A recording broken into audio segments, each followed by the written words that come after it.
Hello welcome back to another video Divya things. ఈ రోజైతే నేను విజిల్ కుక్కర్లో చికెన్ పలావ్ అయితే చేశాను. అది ఎలా వచ్చింది ఏంటి అని అయితే చూడండి. ఇప్పుడైతే నేను చికెన్ అయితే 2 times 3 times అయితే వాష్ చేసి అయితే పెట్టుకున్నాను. ఇప్పుడు పెరుగునైతే యాడ్ చేసుకుంటున్నాను. కొంచెం పసుపు, కొంచెం కారం, చికెన్ మసాలా, కొంచెం ధనియాల పొడి, కొంచెం గరం మసాలా, తగినంత ఉప్పు, కొంచెం అల్లము, కొంచెం తెల్లగడ్డ, కొత్తిమీర, పుదీనా, కొంచెం పచ్చి కొబ్బరి ఉంటే పచ్చి కొబ్బరి వేసుకున్నాను. ఇదైతే మొత్తం బాగా మెత్తగా అయితే మిక్సీ పట్టుకున్నాను. ఇదైతే వేసుకొని మిక్సీ పట్టుకుని బాగా మనం మిక్స్ చేసుకోవాలి. ఇప్పుడు మొత్తం బాగా అయితే మిక్స్ చేసుకుంటున్నాను. ఇప్పుడైతే బాగా మిక్స్ చేసుకున్నాను. కాసేపు అయితే పక్కనైతే పెట్టుకుంటున్నాను. మన స్టవ్ వెలిగించుకొని ఇప్పుడు కడాయి పెట్టేసుకొని కొంచెం నూనె అయితే వేసుకుంటున్నాను. నూనె వేడైన తర్వాత అయితే ఆవాలు జీలకర్ర అయితే వేసుకుంటున్నాను.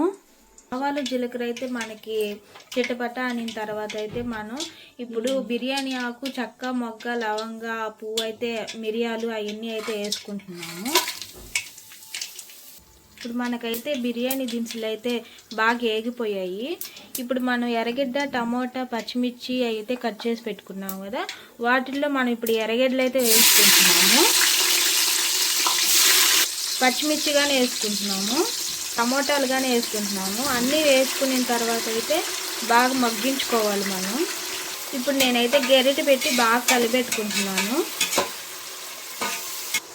మనం 5 minutes అయితే బాగా మగ్గించుకోవాలి మూత పెట్టి.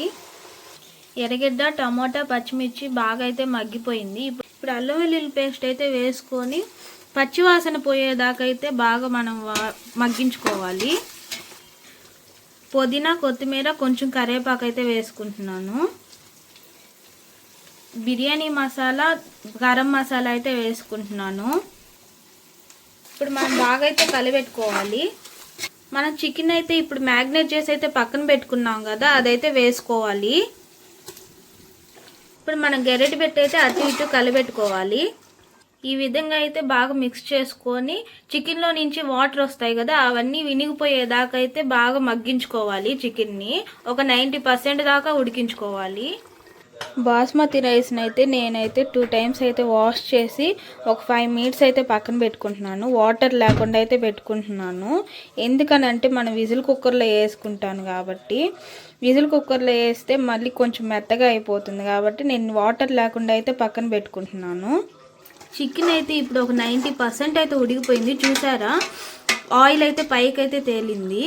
ఇప్పుడు మనకి ఉడికిందా లేదా అని చెప్పి బాగా అయితే తెలుస్తుంది. ఇప్పుడు చికెన్ అయితే ఉడికిపోయింది కాబట్టి మనం 5 minutes పక్కన పెట్టుకున్నాం కదా బాస్మతి రైస్ని, అదైతే వేసుకుంటున్నాను. బాస్మతి రైస్ వేసుకున్న తర్వాత అయితే మనం కొత్తిమీర, పుదీనా అయితే పైన అయితే చల్లుకుంటున్నాను. ఇప్పుడు నెమ్మదిగా అయితే మిక్స్ చేసుకుంటున్నాను మొత్తం. నేను పక్కనైతే వేడి నీళ్ళు అయితే పక్కన కాసి పక్కన పెట్టుకున్నాను. ఎందుకంటే చికెన్ కొంచెం గట్టిపడుతుంది కాబట్టి సన్నీళ్ళు పోసుకుంటే, అందుకని వేడి నీళ్ళు అయితే పోసుకుంటున్నాను. ఒక గ్లాస్కి అయితే 1.5 గ్లాస్ అయితే పోసుకుంటున్నాను వాటరు. ఇప్పుడైతే మనం నెమ్మదిగా అయితే బాస్మతి రైస్ ఇరిగిపోకుండా కలిపెట్టుకోవాలి. ఇప్పుడు నేనైతే ఉప్పు, కారం అవన్నీ సరిపోయాయా లేదా అని అయితే చూసుకుంటున్నాను.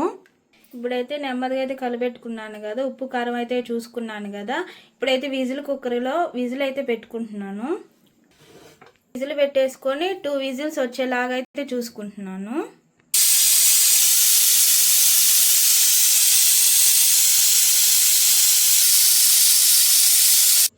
ఇప్పుడైతే విజిల్ తీసి అయితే చూసుకున్నాము.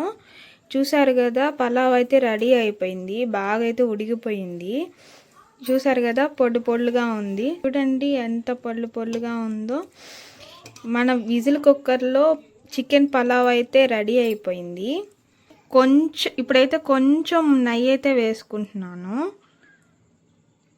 వేసుకొని కాసేపు అయితే మూత పెట్టి పక్కనైతే పెట్టుకోవాలి.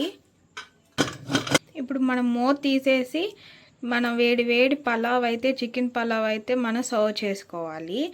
ఎంతో టేస్టీగా, ఈజీగా, సింపుల్గా అయితే ఉంటుంది. ఒకసారి ఇలా ట్రై చేసి చూడండి. కుక్కర్లో ఎంతో టేస్టీగా ఉంటుంది, సింపుల్గా కూడా ఉంటుంది. చాలా ఈజీ ప్రాసెస్ అండి.